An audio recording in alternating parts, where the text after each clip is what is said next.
Back. आज हम economics series का लेक्चर 11 डिस्कस करेंगे। आज का टॉपिक है नेशनल इनकम अकाउंटिंग। तो नेशनल इनकम अकाउंटिंग में हम क्या पढ़ते हैं? एक तो हम ये पढ़ते हैं कि एक नेशन की जो इनकम है वो कैसे कैलकुलेट की जाती है, ठीक है, और वो होती क्या है। तो नेशनल इनकम क्या होती है और उसकी अकाउंटिंग कैसे होती है, मतलब उसको हम मेज़र कैसे करते हैं। अब ये जो वर्ड है ना नेशनल, इसको दो तरीके से इंटरप्रेट किया जा सकता है। एक, इसका मतलब क्या होता है नेशन का, कि हम सिर्फ विद इन द कंट्री की बात कर रहे हैं। जैसे मान लो इंडिया है तो हम इसकी जो जियोग्राफिकल लोकेशन है हम सिर्फ उसी की बात कर रहे हैं, जियोग्राफिकल बाउंड्री की बात कर रहे हैं, ठीक है। तो एक तो ये मतलब आ गया with in the geographical boundary of a country. तो जो भी इनकम अर्न कर रहे हैं, कौन भी जो भी इकोनॉमिक एक्टिविटी हो रही है विद इन द कंट्री, उसे हम, एक तो नेशनल का मतलब वो आ गया कि सिर्फ अंदर, मतलब जोग्राफिकल बॉर्डरिंग के अंदर जो भी इकोनॉमिक एक्टिविटी हो रही है उसे हम जीडीपी बोलते हैं। तो एक नेशन का मतलब तो यहाँ से इंटरप्रेट ये किया जा सकता है। दूसरा इसका मतलब होता है कि सिर्फ सिटीजन ऑफ ए कंट्री। एक नेशन का क्या मतलब है यहाँ पे? नेशनल मतलब ये जो नेशनल है ना, इस नेशनल का मतलब एक आ गया, एक तो आपको समझ में आ गया कि हम सिर्फ जोग्राफिकल बाउंड्री की बात कर रहे हैं, और दूसरा इसका मतलब ये निकाला जाता है कि सिटीजन ऑफ ए कंट्री। अब सिटीजन तो कंट्री के बाहर भी रह सकते हैं, ठीक है। तो मान लो कोई फॉरेन में रह रहे हैं, ठीक है, कहीं पे भी वर्ल्ड में रह रहे हैं, ठीक है, तो उनकी जो टोटल इनकम होगी ना, उनकी इनकम और अंदर जियोग्राफिकल दोनों को मिला के कहा जाता है उसे जीएनपी। देखो जीडीपी क्या होता है? Total value output, total value of the output produce in a country, ठीक है, एक कंट्री के अंदर और with in A given time period. ऐसा नहीं कि मतलब पिछले 10 साल में, एक साल के अंदर, या फिर कोई भी टाइम पीरियड, मतलब गिवन टाइम पीरियड के अंदर जो एक कंट्री अपने जियोग्राफिकल एरिया के अंदर जो आउटपुट प्रोड्यूस करती है उसे हम बोलते हैं जीडीपी, ठीक है, ग्रॉस डोमेस्टिक प्रोडक्ट। उसके बाद आता है जीएनपी, ग्रॉस नेशनल प्रोडक्ट। ये क्या है? ये हम अच्छे से डिस्कस करेंगे क्योंकि ये इन पे अलग अलग से टॉपिक बनाएंगे, लेकिन फिलहाल ओवरव्यू दे रहा हूँ मैं। जीएनपी क्या है? कि total value of output produce by the country citizen. अब वो सिटीजन बाहर भी रह सकते हैं, तो कंट्री के बाहर, तो कहीं पे भी मतलब वर्ल्ड में इन ए गिवन टाइम पीरियड, उसे हम बोलते हैं जीएनपी, ठीक है। अब उसके बाद बात करते हैं जनरल इकोनॉमिक मॉडल की, ठीक है। तो इसमें सिर्फ ये नहीं आता है कि मतलब देखो यहाँ पे produce by the country citizen है, तो वो इंडिया के अंदर के भी होंगे और बाहर के भी। सिर्फ ये नहीं सोच लेना कि जीएनपी का मतलब ये है कि जो फॉरेन में कमा रहे हैं सिर्फ वही, मतलब जो फॉरेन की इनकम है हमारी वही हम सिर्फ वही देख रहे हैं, बल्कि ये टोटल वैल्यू है, ठीक है। कंट्रीज सिटीजन, वो तो अंदर भी रह रहे हैं और बाहर भी रह रहे हैं, तो जहाँ जहाँ भी रह रहे हैं सिटीजन उसको बोलेंगे जीएनपी, और एक है जीडीपी। अब देखो हम बात कर रहे थे इनकम की, तो अब इनकम जनरेट होती कैसे है? मसला तो ये है, देखो ना, हम नेशन की इनकम तो तभी कैलकुलेट कर सकते हैं जब हमें यह पता हो कि इनकम जनरेट कैसे होती है। तो इसके लिए हम समझने के लिए ना इसको एक जनरल इकोनॉमिक मॉडल के थ्रू समझते हैं कि देखो इकनॉमी में इनकम कैसे ट्रैवल करती है। तो इसको समझने के लिए हम पहले सिर्फ दो एंटिटीज़ लेते हैं। एक हम फर्म ले लेते हैं, ठीक है, जो कोई भी सामान बना रही है, कोई भी फर्म ले लो, और दूसरा आ गया कंज्यूमर। अब जो कंज्यूमर होता है उसे गुड्स एंड सर्विसेज की ज़रूरत होती है, ठीक है, और फर्म को फैक्टर ऑफ प्रोडक्शन की ज़रूरत होती है। हम थोड़ी देर बाद डिस्कस करेंगे फैक्टर ऑफ प्रोडक्शन क्या है। तो फैक्टर ऑफ प्रोडक्शन आप ऐसे समझ लो कि मतलब जैसे लैंड आ गई, पहले वही दिखा देता हूँ आपको। जैसे कैपिटल आ गया, ठीक है, उसके बाद इंटरप्रेनर आ गया, लैंड आ गया और लेबर आ गई। इसको हम अच्छे से समझेंगे, पहले यहाँ पे देखें आप। तो गुड्स एंड सर्विसेज की, और दूसरा आ गया फैक्टर ऑफ प्रोडक्शन। इस फैक्टर ऑफ प्रोडक्शन अगर नहीं समझ आ रहा है इसको बाहर रखो, पहले हम ये समझ लेते हैं जनरल इकोनॉमिक मॉडल क्या बोलता है। तो एक साइड पे हमारे पास फर्म है, दूसरी साइड कंज्यूमर है। अब हम देखते हैं कि इनकम ट्रैवल कैसे करती है। तो सबसे पहले हम देखेंगे, देखो फर्म जो है ना, ये आ गया एक्सपेंडिचर ऑफ फर्म। देखिए यहाँ से समझने की बजाय हम यहाँ से समझते हैं। देखो ये जो कंज्यूमर है, ठीक है, इससे अगर कोई भी चीज़ चाहिए तो किससे लेगा? मतलब गुड्स एंड सर्विसेज फर्म से लेगा। तो ये देखो कंज्यूमर का एक्सपेंडिचर, जो कंज्यूमर सामान मतलब ख़रीद रहा है तो पैसे दे रहा है ना उसके बदले में, तो वो जो सामान मतलब कंज्यूमर को चाहिए उसके बदले में जो ये पैसे दे रहा है, जिसको हम कंजम्पशन एक्सपेंडिचर बोल रहे हैं, वो कंजम्पशन एक्सपेंडिचर हकीकत में फर्म का रेवेन्यू बन रहा है कि नहीं? वो पैसा किसके पास जा रहा है? फर्म के पास। एक तो ये तो आपको समझ में आ गई ये कैसे जा रहा है, ठीक है। अब हम बात करते हैं यहाँ पे, देखो फर्म्स जो है वो गुड प्रोड्यूस करती है, ठीक है, उसे गुड प्रोड्यूस करने के लिए रिसोर्सेज चाहिए होते हैं, ठीक है। तो अब देखो ये जो गुड प्रोड्यूस करती है, ऐसा नहीं कि सीधा कंज्यूमर को बेच देती है, पहले ये गुड्स कहाँ पे जाते हैं? प्रोडक्ट मार्केट में। और ऐसे ही जो रिसोर्सेज हैं, तो ऐसा नहीं कि ऐसे बोलेगी कि फलाने घर से 2 बंदे आ जाओ, फलाने से 4 आ जाओ। इसकी एक फैक्टर मार्केट होती है जहाँ से ये लोगों को उठाते हैं, या फिर लैंड जो भी है, मतलब हम देखेंगे factor of production factor market का ही प्रोडक्ट है। तो यहाँ से ये रिसोर्सेज लेती है फर्म, ठीक है। अब देखो फर्म यहाँ से रिसोर्सेज ले रही है और यहाँ पे गुड्स बना के, क्योंकि वही रिसोर्सेज के थ्रू ये गुड्स बना रही है, तो गुड्स कहाँ जा रहे हैं? प्रोडक्ट मार्केट में। वो गुड्स किसके पास जाते हैं? कंज्यूमर के पास। फिर वो जो कंज्यूमर हैं वो देखो एज ए रिसोर्स जाते हैं फैक्टर मार्केट में, जैसे लेबर की फार्म में जाएंगे, ठीक है। उसके बाद हम और भी देखेंगे फैक्टर ऑफ प्रोडक्शन कौन कौन से। फिलहाल आपको लेबर को समझने के लिए समझ लो कि कंज्यूमर जो है वही एज ए लेबर कहाँ जा रहे हैं? फैक्टर मार्केट में। वही लेबर वहाँ पे काम कर रहे हैं फर्म्स में। फिर वो जो गुड्स बना रहे हैं वो प्रोडक्ट मार्केट में आ रही है और वो कंज्यूमर उसको कंज्यूम कर रहे हैं। अब देखो कंज्यूमर के पास पैसा कहाँ से आता है? फर्म देती है। वो क्यों देती है? ये जो एक्सपेंडिचर करती है फर्म, ये किस चीज़ पे करती है? जैसे मान लो इन्होंने लेबर दी थी, तो ये जो इनकम ऑफ रिसोर्सेज है, ये जो रिसोर्स दे रही है फैक्टर मार्केट इसको, इसका जो पैसा है वो किसको मिलेगा? कंज्यूमर को। क्योंकि कंज्यूमर, अगर आपने फैक्टर ऑफ प्रोडक्शन किसको दे रहा है? फर्म्स को दे रहा है। फैक्टर ऑफ प्रोडक्शन मतलब आप ऐसे समझ लो कंज्यूमर यहाँ से लेबर करके फर्म के लिए लेबर कर रहा है, तो उसको उसके बदले के वेजेस मिलेंगे। वो वेजेस हकीकत में फर्म्स के एक्सपेंडिचर होंगे, मतलब फर्म एक्सपेंड कर रही है, उनके ऊपर एक्सपेंडिचर कर रही है, तो एक्सपेंडिचर ऑफ फर्म, वही जो एक्सपेंडिचर ऑफ फर्म है वो क्या बन रही है? इनकम बन रही है। किसकी? इनकम ऑफ रिसोर्सेज, मतलब इनकी, कंज्यूमर की इनकम कहाँ से आ रही है? यहाँ से। एक्सपेंडिचर फर्म दे रही है कंज्यूमर को, कंज्यूमर फर्म को उसके बदले में क्या दे रहा है? यहाँ से लेबर दे रहा है, ठीक है। लेबर के बदले में फर्म कंज्यूमर को पैसे दे रही है। तो ये समझ आ गई इनकम यहाँ पे कैसे ट्रैवल कर रही है। फिर देखो फर्म में जो कंज्यूमर है काम क्या कर रहे हैं? गुड्स बना रहे हैं। वो गुड्स प्रोडक्ट मार्केट में जाएंगे, उनको कौन खरीदेगा? कंज्यूमर। फिर वो जो कंज्यूमर है उसके बदले में पैसे देगा। कंज्यूमर के पास पैसे कहाँ से आए थे? फर्म ने दिए थे। अब वही वाले पैसे दोबारा देखो कहाँ जा रहे हैं? वापस फर्म में। तो अब देखो जो पैसे फर्म से मिले थे कंज्यूमर्स को in the form of labour, मतलब लेबर के बदले में, वो कंज्यूमर के पास गए। वही कंज्यूमर फिर वो गुड्स जो फर्म ने आप ऐसे बोल सकते हो कि प्रोड्यूस किए हैं फर्म्स ने, वो दोबारा उनको ख़रीदने के लिए पैसे वापस से कहाँ जा रहे हैं? फर्म में। तो आपको लगे देखो इनकम कैसे ट्रैवल कर रही है, कंज्यूमर से फर्म्स और फर्म से कंज्यूमर, ठीक है। इसको समझने के लिए मैंने थोड़ा सा ये ज़्यादा यहाँ पे गड़बड़ कर दी, मैं आपको बताता हूँ। देखो इसको समझने के लिए हम अब ऐसा समझो, ये देखो अब आपको सही से समझ आएगा। फर्म का जो एक्सपेंडिचर ऑफ फर्म है, ठीक है, वही इनकम ऑफ रिसोर्सेज बन रहा है, इनके लिए इनकम बन रहा है। और इनका जो कंजम्पशन एक्सपेंडिचर है वो फर्म का रेवेन्यू बन रहा है। तो पैसा ऐसे, इनकम ऐसे रोटेट हो रही है, ठीक है। ये था हमारा जनरल इकोनॉमिक मॉडल। अगर समझ नहीं आया तो टेंशन लेने की ज़रूरत नहीं, आगे समझ आ जाएगा। अब देखो प्रोड्यूस करने के लिए, जब अगर फर्म प्रोड्यूस करना चाह रही है तो ऐसा तो नहीं है ना कि फर्म कैसे प्रोड्यूस करेगी, तो उसे कुछ चाहिए होगा। तो चार चीज़ें चाहिए होती हैं। पहली बात, उसे मनी चाहिए और मशीनरी चाहिए, ठीक है, कि वो प्रोड्यूस कर सके। किसको? गुड्स को। तो उसको हम क्या बोलते हैं? कैपिटल, ठीक है, पहली चीज़ होगी। दूसरी देखो, someone willing to assemble requirements needed to produce a good and take necessary risk of failure. अब ये जो पैसे दे रहा है, एक कोई बंदा ऐसा भी होना चाहिए ना जो सारे का सारा जो नेसेसरी रिस्क है जिसको वो उठाने के लिए तैयार हो, ठीक है। अगर मान लो कि ये पूरा का पूरा प्रोसेस फेल हो जाए, तो ये जो मनी देने वाला बंदा है जो पूरा का पूरा रिस्क ले रहा है, उसे हम इंटरप्रेनर बोलते हैं, ठीक है। तो दूसरा आ गया ये बंदा भी हमें चाहिए, वो जो पैसे देगा। तो ये जो पैसे और मशीनरी है इसे हम कैपिटल बोल रहे हैं। तीसरी चीज़ आ गई, a designated place where production process. अब हवा में तो लगेगा नहीं सारा का सारा सिस्टम, तो हमें कोई प्लेस भी चाहिए जहाँ पे हम प्रोडक्शन प्रोसेस स्टार्ट कर सकें। तो लैंड चाहिए, ठीक है। उसके बाद people carrying out the production process, जैसे हम लेबर बोल रहे थे, ठीक है। तो ऊपर समझाने के लिए मैंने सिर्फ फैक्टर ऑफ प्रोडक्शन में से लेबर का नाम लिया था। ये चारों के चारों फैक्टर ऑफ प्रोडक्शन है। अब बात करते हैं ना फैक्टर ऑफ प्रोडक्शन क्यों बोलते हैं। अब पूरे के पूरे प्रोडक्शन प्रोसेस में ये चारों की चारों चीज़ें ज़रूरत होंगी, ठीक है। तो जैसे मान लो लैंड कहाँ से मिल रही है? हाउस होल्ड से लैंड प्रोवाइड कर रहे हैं। अगर हम सिर्फ दो एंटिटीज़ ले लेते हैं, एक हाउस होल्ड और एक फर्म, तो यहाँ पे लैंड कौन दे रहा है? House hold. तो लैंड के बदले में फर्म उन्हें क्या दे रही है? रेंट। ऐसे ही मान लो लेबर है, लेबर के बदले में क्या मिलती हैं? वेजेस, ठीक है। ऐसे ही कैपिटल है, कैपिटल के बदले में क्या दिया जाता है? इंटरेस्ट। कैपिटल कौन देता है? जनरली बैंक्स वगैरह, ठीक है।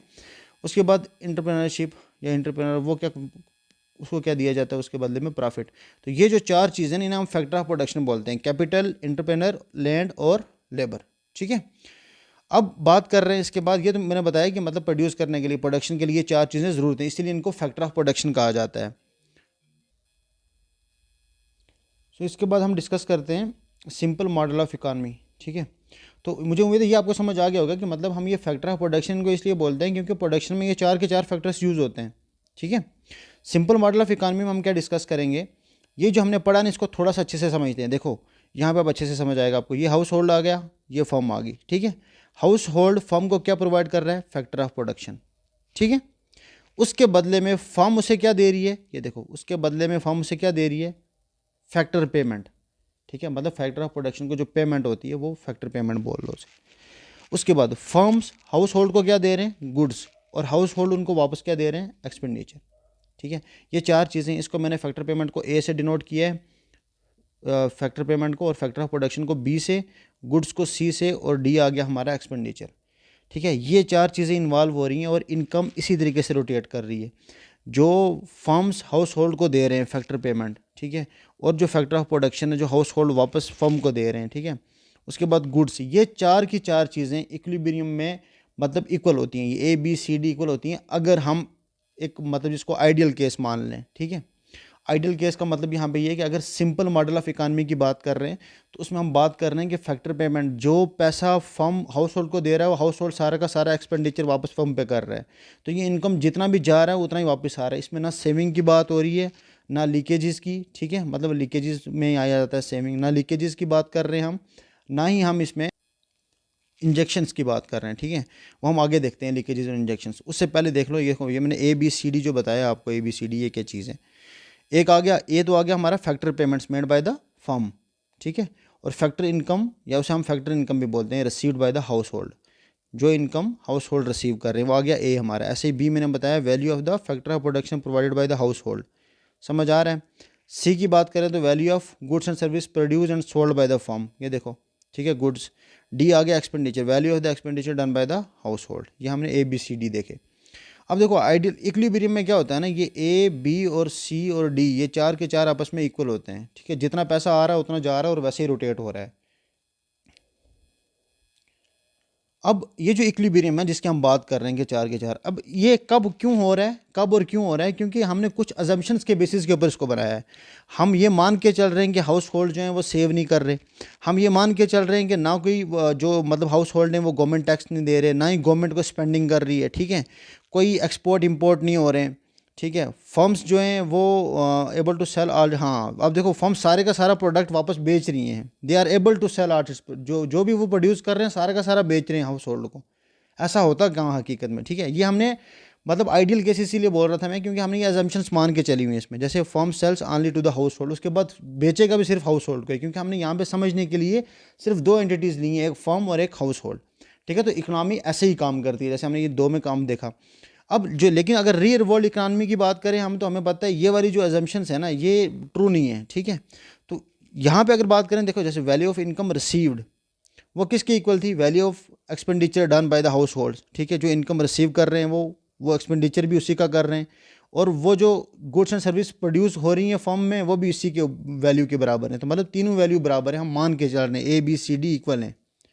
ठीक है, अब इकॉनमी जो है ना मतलब वो कभी भी स्टेट ऑफ इक्विलिब्रियम में नहीं रहेगी, लेकिन वो किस में होगी, मतलब स्टेट, हम स्टैटिक इक्विलिब्रियम की बात करें, स्टैटिक में नहीं रहेगी। ये तो हमने स्टैटिक देखा, स्टैटिक इक्विलिब्रियम था ये। ठीक है, जिसमें जितनी इनकम यहाँ से जा रही है उतनी वापस रोटेट होकर वापस आ रही है, कोई लीकेजेस नहीं है, कोई इंजेक्शंस नहीं है। लेकिन स्टैटिक जो डायनामिक इक्विलिब्रियम है ना, डायनामिक इक्विलिब्रियम जो हकीकत का मतलब रियल वर्ल्ड में जो एग्जिस्ट कर रहा है, वो या तो उसकी वजह से क्या होगा, अपवर्ड इक्विलिब्रियम होगा, मतलब ग्रोइंग इकॉनमी, या फिर कंट्रैक्टिंग इकॉनमी। ठीक है, अब ये किस पे डिपेंड करता है कि डायनामिक इक्विलिब्रियम किस टाइप का होगा, वो अपवर्ड इक्विलिब्रियम होगा कि डाउनवर्ड, मतलब वो ग्रोइंग होगा या कंट्रैक्टिंग होगा।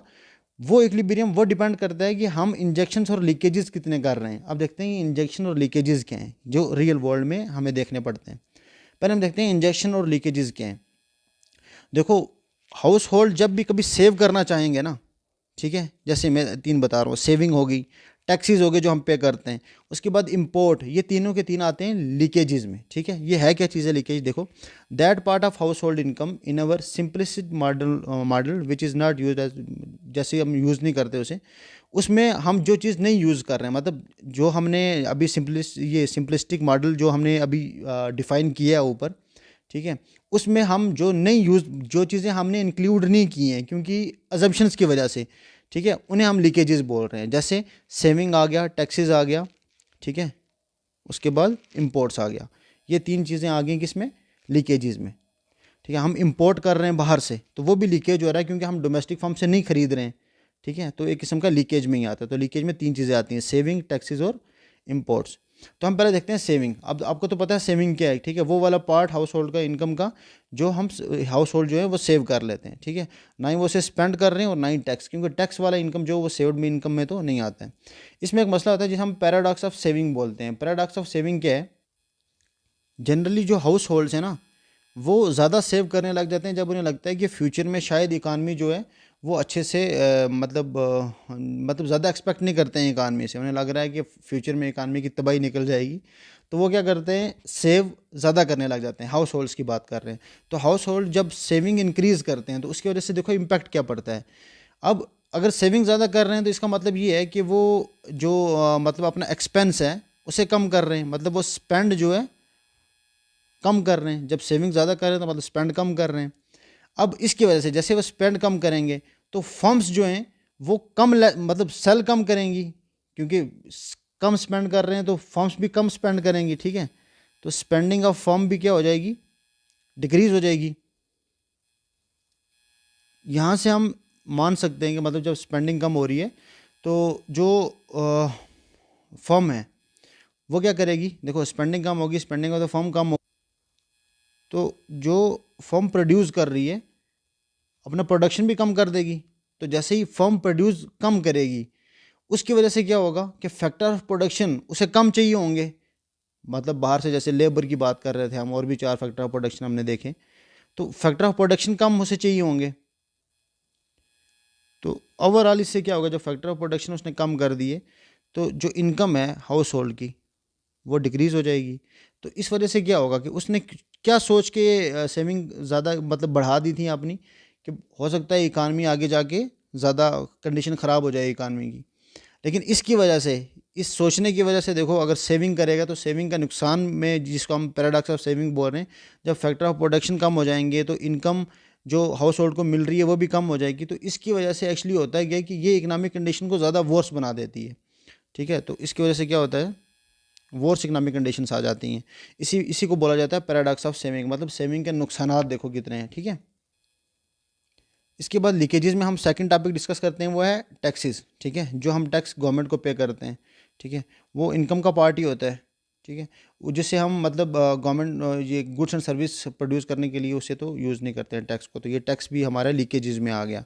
उसके बाद इंपोर्ट्स जो हम बाहर से खरीद रहे हैं, देखो some part of the house hold income may be spend to buy goods and service from foreign firms, तो फॉरेन फर्म से खरीद रहे हैं हम, तो डोमेस्टिक फर्म्स के लिए तो वो लीकेजेस ही है ना, ठीक है, तो डोमेस्टिक लीकेजेस इनकम आउटवर्ड। उसके बाद इंपोर्ट भी समझ में आ गया कि मतलब इनके लिए तो लीकेजेस की तरह ही है ये। अब ये हमने देखा क्या चीज़, लीकेजेस। उसके बाद हम देखते हैं इंजेक्शंस। इंजेक्शंस क्या हैं, ये वो वाले एक्सपेंस हैं इकानमी के which do not come from the house hold, जो हाउस होल्ड से नहीं आते हैं। देखो हमने वहाँ पे अजम्पशंस क्या मानी थी, जो हमने सिंपल मॉडल माना था, उसमें हम मान रहे थे कि ये जो फर्म और सिर्फ हाउस होल्ड, ये दो चीज़ें हैं, फर्म सारा का सारा अपना माल किसको बेच रहे हैं, हाउस होल्ड को, लेकिन ऐसा ज़रूरी नहीं है, ठीक है, कि जितना भी एक्सपेंस इकानमी में हो रहा है वो हाउस होल्ड से ही हो, तो हाउस होल्ड को छोड़ के जितना भी होगा उसे हम इंजेक्शंस बोलेंगे, ठीक है। Entities other than the house hold में also demand goods and service produce by the domestic firm, तो एक डोमेस्टिक फर्म से बाहर वाले लोग भी मांग सकते हैं, ठीक है, तो मान लो फॉरनर मांग रहा है तो उसे हम एक्सपोर्ट बोलते हैं कि भाई एक्सपोर्ट एक्सपेंडिचर जो यहाँ से बाहर जा रहा है उसे डिनोट किया जाता है एक्स के साथ।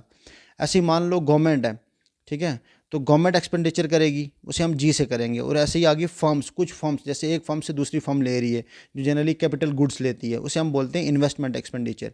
तो ये 3 चीज़ें इंजेक्शंस में आती हैं। तो पहले देखते हैं फॉरेनर, जैसे मान लो कि फॉरेन किसी कंट्री में यहाँ पे कोई फॉरेन फर्म थी, ठीक है, तो ये जो फॉरेन फर्म थी बाहर, ठीक है, फॉरेन एंटिटी, इसने डिमांड किया यहाँ से, जो डोमेस्टिक फर्म थी हमारी इंडिया में मान लो, उसने यहाँ से डिमांड किया कि मुझे गुड्स एंड सर्विसेज चाहिए, ठीक है, तो उस वजह से डिमांड इंक्रीज़ होगी। जब बाहर से डिमांड बढ़ रही है फॉरेन से, तो उसकी वजह से फैक्टर ऑफ प्रोडक्शन की डिमांड भी बढ़ जाएगी, तो फैक्टर ऑफ प्रोडक्शन की डिमांड बढ़ेगी तो हमें पता है कि हमारी फैक्ट्री इनकम बढ़ जाएगी, ठीक है। देखो ये लीकेजेस और जो इंजेक्शंस हैं ये कैसे हमें इफ़ेक्ट कर रहे हैं। देखो हम तो इक्विलिब्रियम में थे पूरे के पूरे, अब अगर इंजेक्शंस होंगे तो हमें फ़ायदा है, अगर लीकेजेस होंगे तो हमें नुकसान है, हाउस होल्ड की बात कर रहा हूँ, ठीक है। तो ओवरऑल हम देख रहे हैं वही कि ये लीकेजेस और ये आगे हमारी ये इंजेक्शंस मान लो और ये आगे लीकेजेस, हम नीचे इसको अच्छे से एक्सप्लेन करते हैं। तो ये समझ में आ गया, हम बात कर रहे थे फॉरनर की। दूसरा आ गया हमारा गवर्नमेंट। अब गवर्नमेंट का एक्सपेंडिचर कैसे होता है, अब गवर्नमेंट दो तरीके से जनरली इस डिमांड को बढ़ा देती है, मतलब जो मनी स्पेंड करती है ना, जो गवर्नमेंट का एक्सपेंडिचर होता है जनरली दो तरीके से होता है, या तो ये डायरेक्ट या इनडायरेक्ट तरीके से करती है। डायरेक्ट तरीके से कैसे? जैसे मान लो इसने डायरेक्ट गुड्स डिमांड कर ली है, ठीक है, किसी फर्म से। और इनडायरेक्ट कैसे? जैसे गवर्नमेंट एम्प्लॉयज़ को जो सैलरी मिलती है, तो ठीक है, वो आ गया हमारा इनडायरेक्ट। तो डायरेक्ट इनडायरेक्ट के थ्रू करती है, लेकिन गवर्नमेंट को हम एज ए स्पेशलाइज्ड फर्म मान सकते हैं कोई, ठीक है, गवर्नमेंट स्पेशलाइज्ड फर्म की तरह भी काम करती है, ऐसे समझ सकते हैं गवर्नमेंट को हम, जो गवर्नमेंट एक्सपेंडिचर करती है। तो अब हमें पता है अगर स्पेशलाइज्ड फर्म है तो वो कुछ ना कुछ प्रोड्यूस करेगी, जैसे पब्लिक गुड्स हमने पढ़े थे, गवर्नमेंट ही प्रोड्यूस करती है उन्हें, पब्लिक गुड्स एंड सर्विसेज को, ठीक है, उन्हें सेल करेगी अदर एंटिटीज़ को, ठीक है, और टैक्सेस भी तो इसमें इंक्लूड होते ही हैं, ठीक है, टैक्स भी ले लेगी। Similarly like a firm it uses factor of production supplied by the house hold, तो फैक्टर ऑफ प्रोडक्शन की जरूरत तो इससे भी पड़ेगी गवर्नमेंट को भी, तो उस वजह से फैक्टर पेमेंट्स जो हैं वो बढ़ जाती हैं रिटर्न, ठीक है। तो यहाँ पे भी फैक्टर रिटर्न, फैक्टर ये हमारी फैक्टर इनकम बढ़ रही थी गवर्नमेंट, यहाँ पे भी फैक्टर इनकम बढ़ रही है। और तीसरी आ गई फर्म्स देमसेल्व्स, मतलब इन्वेस्टमेंट एक्सपेंडिचर, जिसे हम इस इन्वेस्टमेंट एक्सपेंडिचर बोलते हैं कि दूसरी फर्म से एक फर्म खरीद ली है, जैसे अदर फर्म्स में also demand goods produce by the other firms, ठीक है। अब ये जो सेल करती हैं वो जनरली कैपिटल गुड्स करती हैं, जो हमने देखा था कैपिटल गुड फाइनल गुड्स का ही फॉर्म होती है, ठीक है, फाइनल गुड ही होते हैं जो कैपिटल गुड्स होते हैं। अब जो एक्सपेंडिचर जो फर्म एक्सपेंड कर रही है, ठीक है, एक्सपेंडिचर कर रही है फाइनल गुड लेने में, ठीक है, उसे हम क्या बोलते हैं? Investment expenditure. मतलब एक फर्म जब दूसरे फर्म से गुड्स एंड सर्विसेज लेती है तो वो जो इन्वेस्टमेंट करती है उसे हम बोलते हैं इन्वेस्टमेंट एक्सपेंडिचर, ठीक है। तो ये तीन चीज़ें हमने देख ली, लीकेजेस और वो। अब थोड़ा सा यहाँ पे समझते हैं, देखो जो इंजेक्शंस है ना, मैंने अभी बताया था, तो ये होता क्या है कि इसकी वजह से इकनॉमी जो है वो ग्रो करती है, ठीक है। जैसे मान लो ये फर्म थी, हाउस होल्ड था, तो यहाँ पर ये इंजेक्शंस हैं, ये हमारे क्या हैं? इंजेक्शंस हैं। और ये वाले जो है जैसे सेविंग, ठीक है, टैक्स, और ये आ गया हमारा इंपोर्ट, ये तीन चीज़ें जो है ना, अगर हम बाहर से इंपोर्ट कर रहे हैं तो ये हमारा लीकेजेस में आते हैं। अगर हम यहाँ से एक्सपोर्ट कर रहे हैं, ठीक है, गवर्नमेंट स्पेंडिंग हो रही है, ठीक है, उसके बाद हमने ये फर्म का देखा जिसे हम इन्वेस्टमेंट एक्सपेंडिचर बोल रहे हैं, आई, ये तीन चीज़ें आ जाती हैं हमारी इंजेक्शंस में, ठीक है। तो इसकी वजह से देखो पैसा जो है ना, इनकम, वो हमारी इकानमी में आ रही है, लीकेजेस की वजह से इकनॉमी से पैसा बाहर जा रहा है, ठीक है, तो इसीलिए इसको लीकेजेस बोलते हैं, इसको इंजेक्शंस बोलते हैं। ये तीन आ गई जो हमने लीकेजेस देखी, और ये तीन आ गई हमारे पास इंजेक्शंस। मुझे उम्मीद आपको समझ आया होगा, और ये तो मैं समझा दिया कि कैसे फर्म और हाउस होल्ड आपस में ये डिपेंडेंट होते हैं, और ये इकानमी में कैसे इनकम जो है फ्लो करती है आगे पीछे, ठीक है।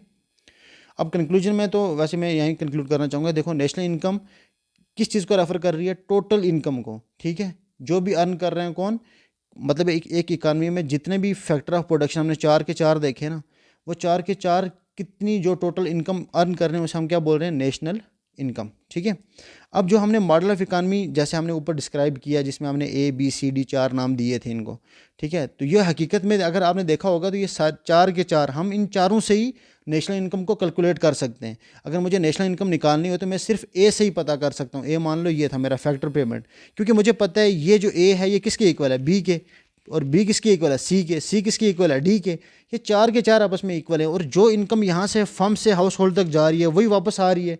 तो अगर मुझे ए पता चल जाए तो मैं बता सकता हूँ कि नेशनल इनकम कितनी है, ठीक है। वो अभी हम उस पर जा नहीं रहे हैं, क्योंकि हम इसमें आइडियल केस मान के चल रहे हैं, ये जो ABCD इक्वल होते हैं जिसमें, तो इसमें मतलब हम ABCD चार के चार निकाल सकते हैं, ठीक है।